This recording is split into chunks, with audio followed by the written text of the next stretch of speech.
Hello students, आज की कहानी है एक कहानी यह भी जिनकी लेखिका है मन्नू भंडारी। इस प्रकार से हम कह सकते हैं कि यह मन्नू भंडारी की अपनी ही आत्मकथा है।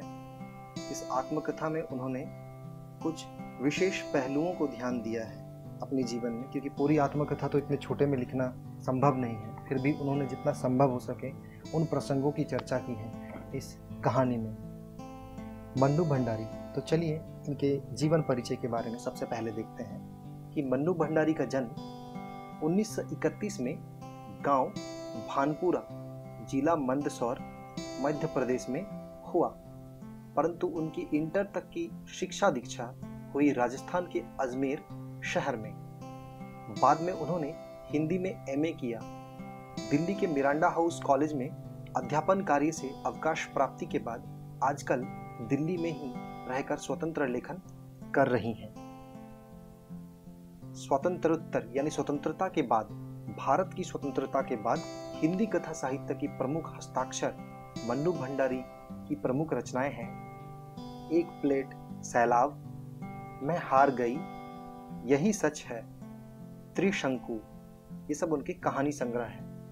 आपका बंटी और महाभोज उपन्यास है, ये काफी प्रसिद्ध उपन्यासों में से हैं। इसके अलावा उन्होंने फिल्म एवं टेलीविजन धारावाहिकों के लिए पटकथाएं भी लिखी हैं। हाल ही में एक कहानी यह भी नाम से आत्मकथ्य का प्रकाशन।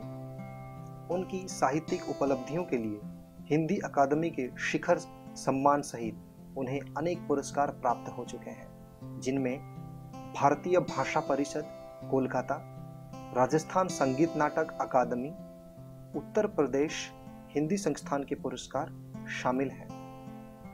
मन्नू भंडारी की कहानियां हो या उपन्यास, उनमें भाषा और शिल्प की सादगी तथा प्रामाणिक अनुभूति मिलती है। उनकी रचनाओं में स्त्री मन से जुड़ी अनुभूतियों की अभिव्यक्ति भी देखी जा सकती है। तो चलिए उनके इस आत्मकथ्य के छोटे से हिस्से का और एक छोटा सा हिस्सा देखता हूं, जो है इसका सारांश। ठीक है, तो इस सारांश में कहा गया है कि यह एक ऐसी बात है, एक कहानियां भी, यहाँ के जो संदर्भ में उन्होंने कहा है कि सबसे पहले तो हम यह जान लें कि मन्नू भंडारी ने पारिभाषिक अर्थ में कोई सिलसिलेवार आत्मकथा नहीं लिखी है।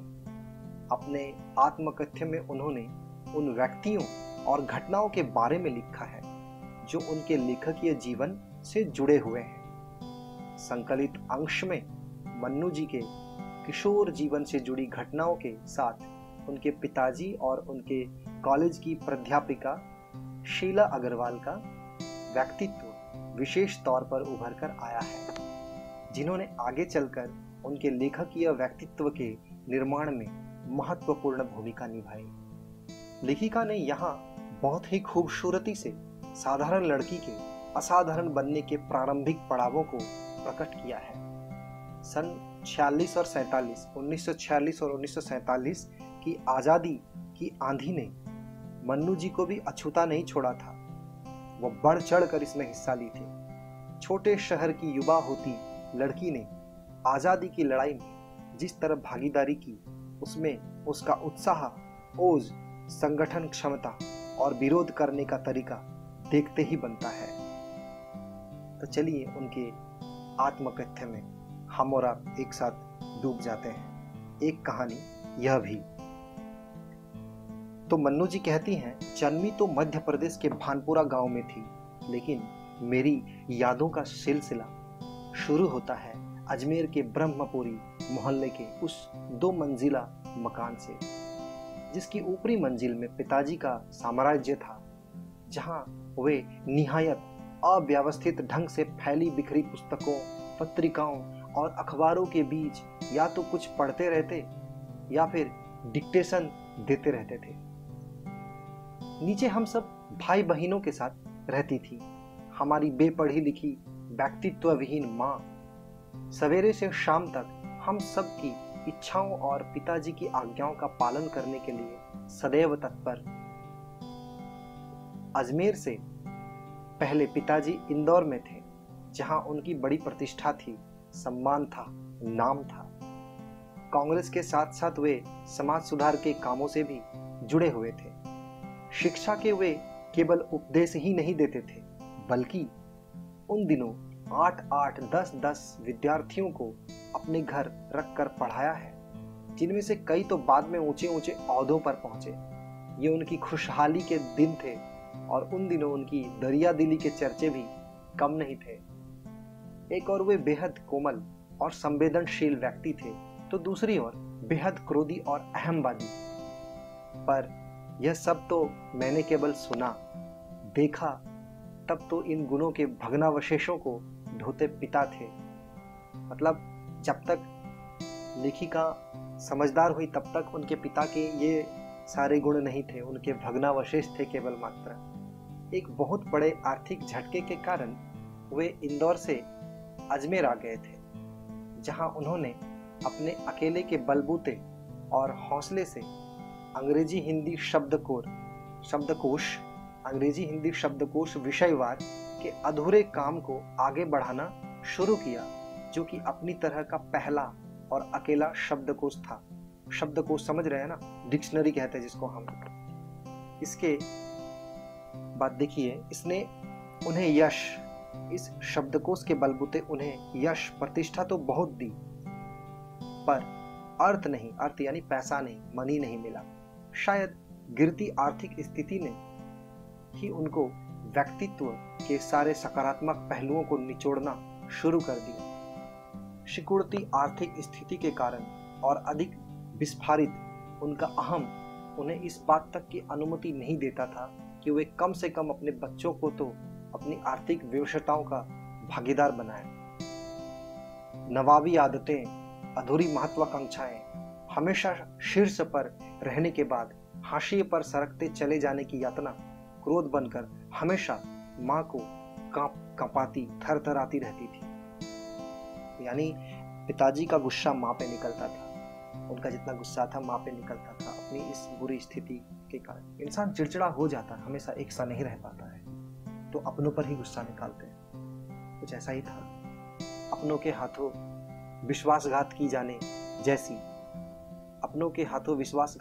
जैसी गहरी चोटें होंगी। मतलब कैसी गहरी चोटें होंगी, वे जिन्होंने आंख मूंद कर सबका विश्वास करने वाले पिता को बाद के दिनों में इतना शक्की बना दिया था कि जब तब हम लोग भी उसकी चपेट में आते ही रहते थे। यानी वो अब सब पर विश्वास करने से डरते थे, क्योंकि अपनों से बहुत सारा विश्वासघात मिल चुका था।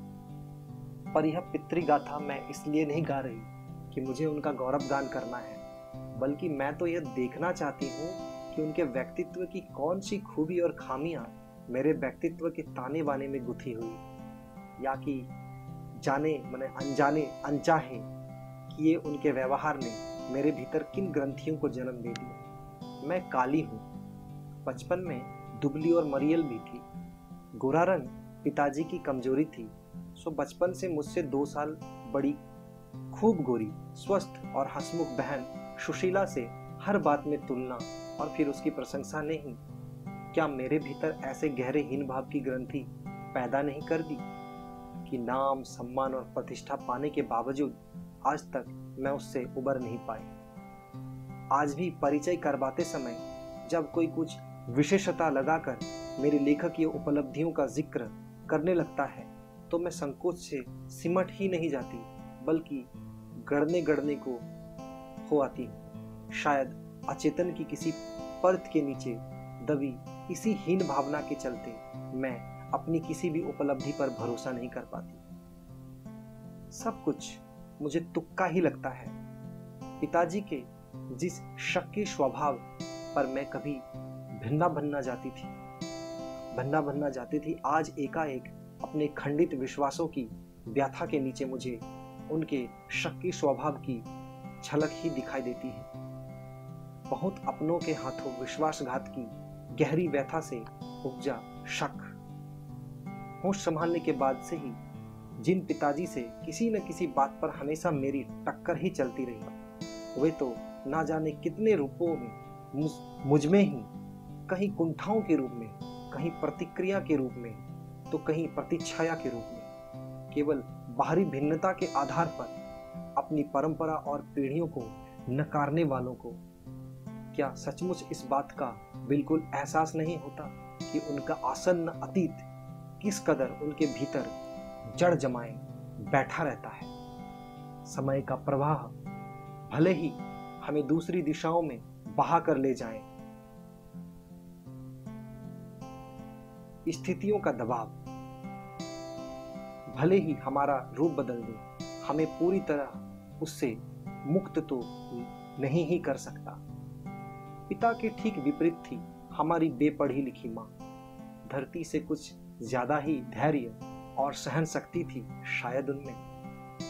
पिताजी की हर जाति को अपना प्राप्य और बच्चों की हर उचित अनुचित फरमाइश और जिद को अपना फर्ज समझकर बड़े सहज स्वभाव से स्वीकार करती थी मेरी माँ।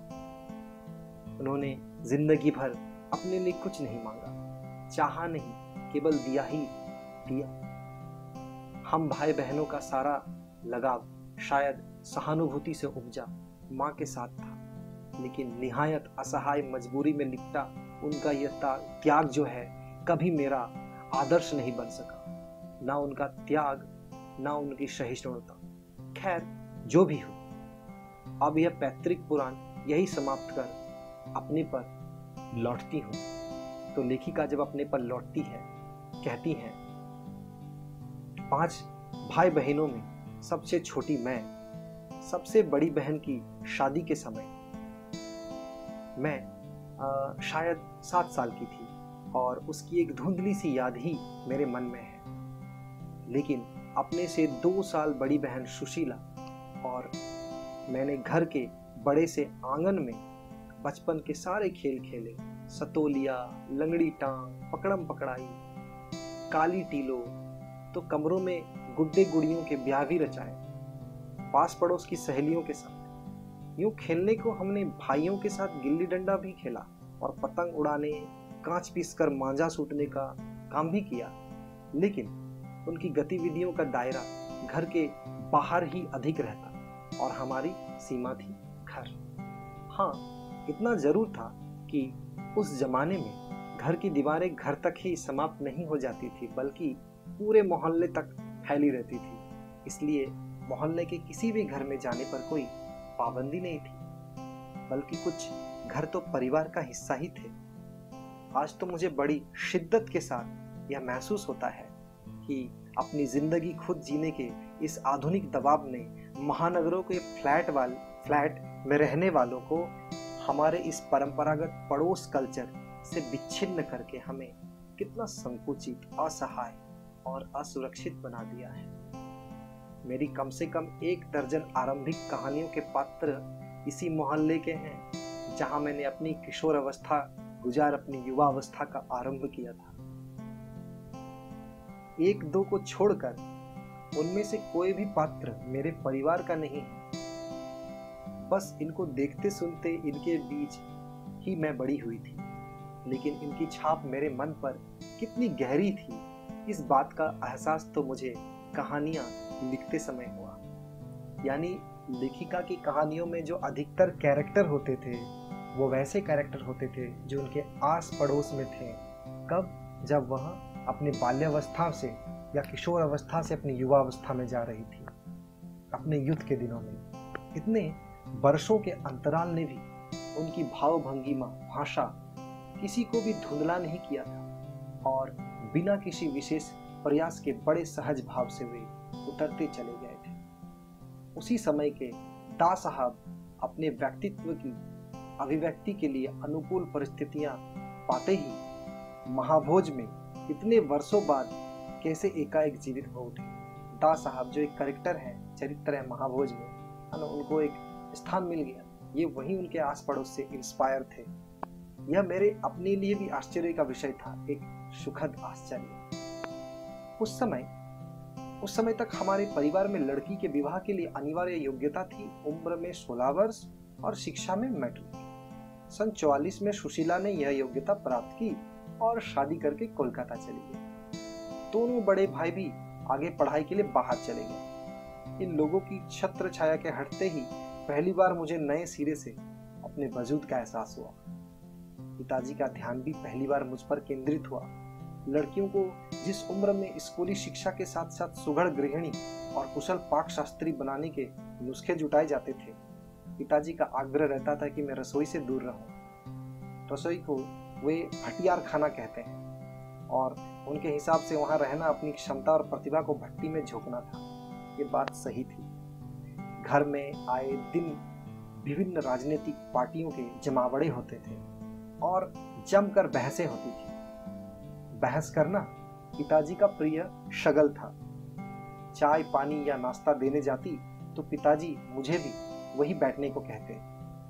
वे चाहते थे कि मैं भी वही बैठूं, सुनूं और जानूं कि देश में चारों ओर क्या कुछ हो रहा है। देश में हो भी तो कितना कुछ रहा था। सन 42 के आंदोलन के बाद से तो सारा देश जैसे खौल रहा था, लेकिन विभिन्न राजनीतिक पार्टियों की नीतियां, उनके आपसी विरोध या मतभेदों की तो मुझे दूर दूर तक कोई समझ नहीं थी। हाँ, क्रांतिकारियों, देशभक्त शहीदों के रोमानी आकर्षण, उनकी कुर्बानियों से जरूर मन आक्रांत रहता था। सो 10वीं कक्षा तक आलम यह था कि बिना किसी खास समझ के घर में ही होने वाली बहसें सुनती थी और बिना चुनाव किए, बिना लेखक की अहमियत से परिचित हुए किताबें पढ़ती थी।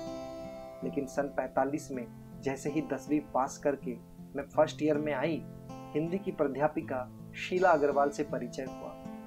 सावित्री गर्ल्स हाई स्कूल, जहां मैंने ककहरा सीखा, 1 साल पहले ही कॉलेज बना था और वे इसी साल नियुक्त हुई थी।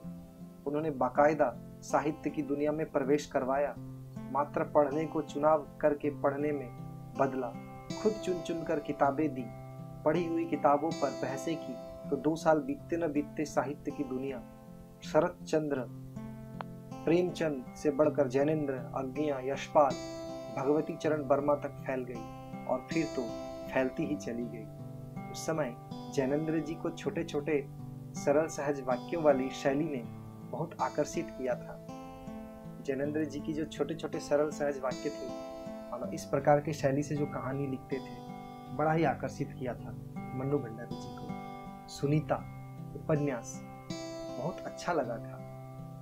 अज्ञेय जी का उपन्यास शेखर एक जीवनी पढ़ा जरूर, पर उस समय वो मेरी समझ के सीमित दायरों में समा नहीं पाया।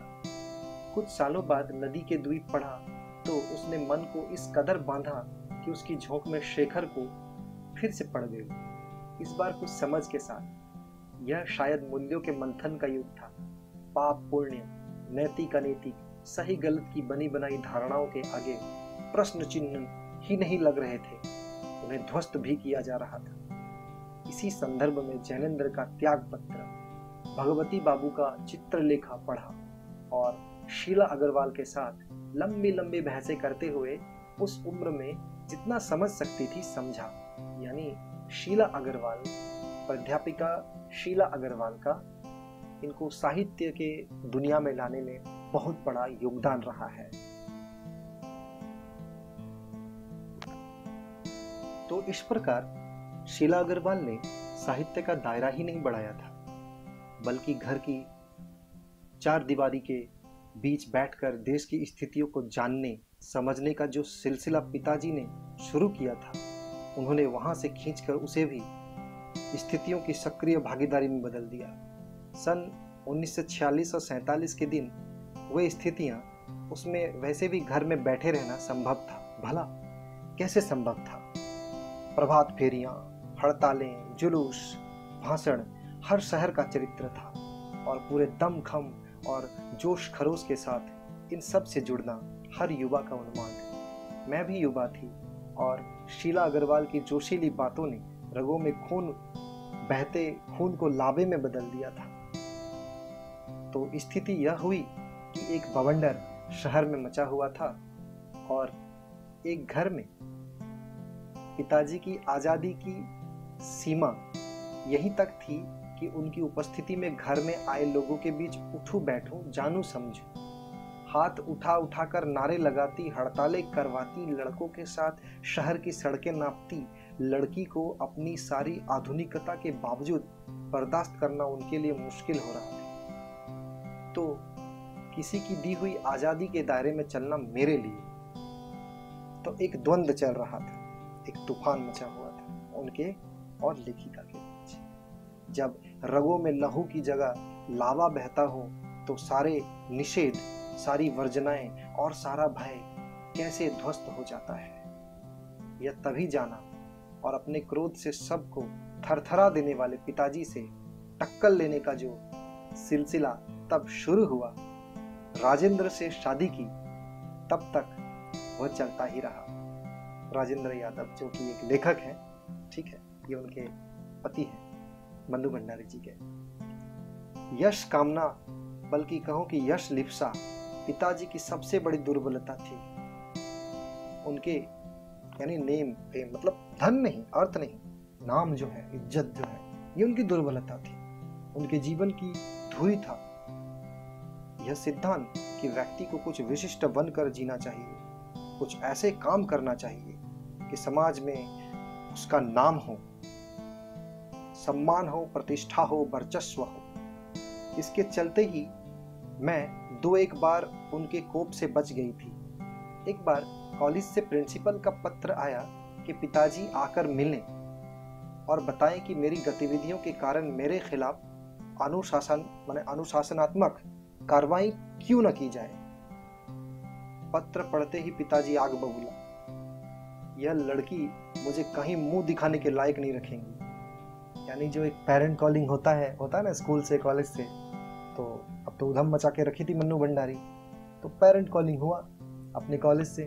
अब पिताजी यहाँ आग बबूला हो गए। वो कहते हैं कि ये लड़की तो मुझे कहीं मुंह दिखाने लायक नहीं रखेगी। पता नहीं क्या क्या सुनना पड़ेगा वहां जाकर। 4 बच्चे पहले भी पढ़े, किसी ने ये दिन नहीं दिखाया। गुस्से से भन्नाते हुए गए थे। लौट कर क्या कहर बरपा होगा इसका अनुमान था। सो मैं पड़ोस की एक मित्र के यहाँ जाकर बैठ गई।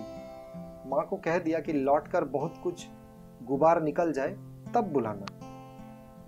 लेकिन जब माँ ने आकर कहा कि वे तो खुश ही हैं, चली चल, तो विश्वास नहीं हुआ।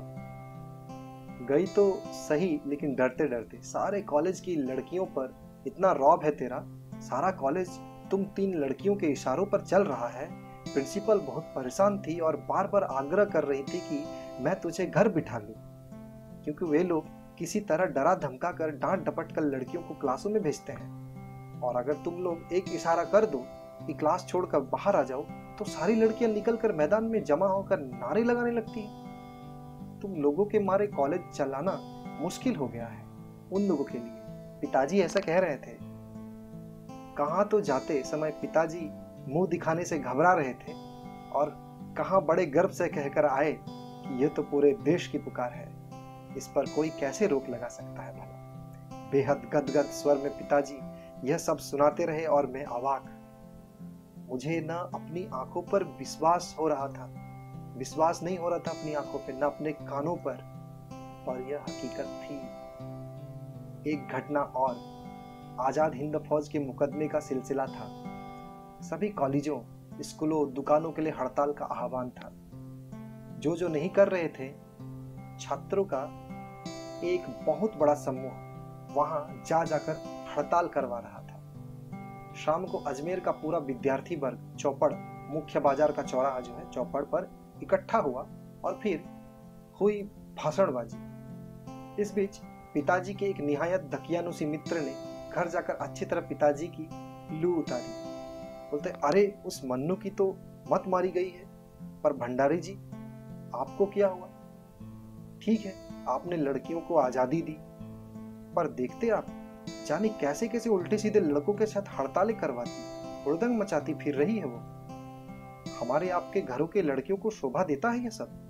कोई मान मर्यादा, इज्जत आबरू का ख्याल भी रह गया है आपको या नहीं? तो ऐसे दकियानुसी मित्र थे पिताजी के, कहीं वो कान भर देते, आके पिताजी को भड़काने का काम करते थे। वे तो आग लगाकर चले गए। पिताजी सारे दिन भभकते रहे, बस अब यही रह गया कि लोग आकर घर आकर थू थू करके चले जाएं। बंद करो अब इस मन्नू का घर से बाहर निकलना। पिताजी बौखला उठे। इस सब से बेखबर में रात होने पर घर लौटी तो पिताजी के एक बेहद अंतरंग और अभिन्न मित्र ही नहीं, अजमेर के सबसे प्रतिष्ठित और सम्मानित डॉक्टर अंबालाल जी बैठे थे।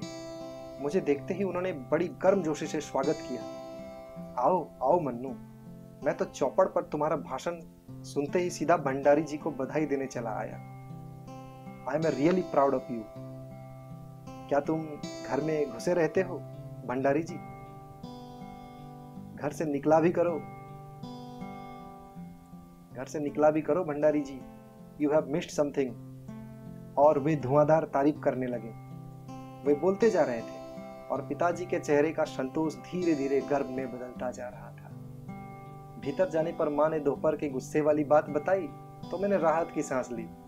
आज पीछे मुड़कर देखती हूँ तो इतना तो समझ में आता है कि क्या तो उस समय मेरी उम्र थी और क्या मेरा भाषण रहा होगा। ये डॉक्टर साहब का स्नेह था जो उनके मुंह से प्रशंसा बनकर बह रहा था। या यह भी हो सकता है कि आज से 50 साल पहले अजमेर जैसे शहर में चारों ओर से उमड़ती भीड़ के बीच एक लड़की का बिना किसी संकोच और झिझक के यूं धुआंधार बोलते चले जाना इसके मूल में रहा हो।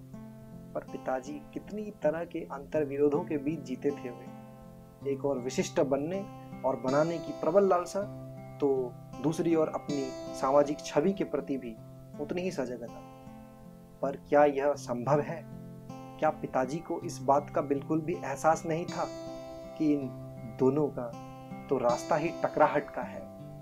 इन दोनों का यानी पिताजी का और मन्नू भंडारी का। सन 47 के मई महीने में शीला अग्रवाल को कॉलेज वालों ने नोटिस थमा दिया, लड़कियों को भड़काने और कॉलेज का अनुशासन बिगाड़ने के आरोप में। इस बात को लेकर हुड़दंग ना मचे, इसलिए जुलाई में 3rd ईयर की क्लासेस बंद करके हम 2-3 छात्राओं का प्रवेश निषिद्ध कर दिया। हुड़दंग तो बाहर रहकर भी इतना मचाया कि कॉलेज वालों को अगस्त में आखिर 3rd ईयर खोलना पड़ा। जीत की खुशी पर सामने खड़ी बहुत बड़ी चिर प्रतीक्षित खुशी के सामने यह खुशी बिला गई, कुछ भी नहीं थी। वह खुशी थी शताब्दी की सबसे बड़ी उपलब्धि 15 अगस्त 1947 आज़ादी का दिन, जिसके लिए देशवासियों ने, जिसके लिए क्रांतिकारियों ने, जिसके लिए हम आप जैसे हजारों युवाओं ने आंदोलन किया, विद्रोह किया। ये एक बहुत बड़ी खुशी थी, बहुत बड़ी उपलब्धि थी हमारे देश की, ऐसा मन्नू भंडारी कहते हैं। तो इस प्रकार से हम देखते हैं कि मन्नू भंडारी का जो ये चरित्र है, उनकी जो ये आत्मकथा का एक छोटा सा हिस्सा है, ये हमारे अंदर आग भरने के लिए काफ़ी है, हमारे अंदर एक प्रेरणा भरने के लिए काफ़ी है। हम आप जो विद्यार्थी हैं, ठीक है, आप अगर इन कहानियों को अपने जीवन में उतारें तो न जाने आप कितनी बड़ी सफलता को प्राप्त कर सकते हैं। तो बस इतनी सी थी हमारी यह कहानी। आगे के सीरीज में हम इसके सारांश और प्रश्नोत्तर की चर्चा करेंगे। आज मैं आपसे विदा लेता हूँ। Goodbye students.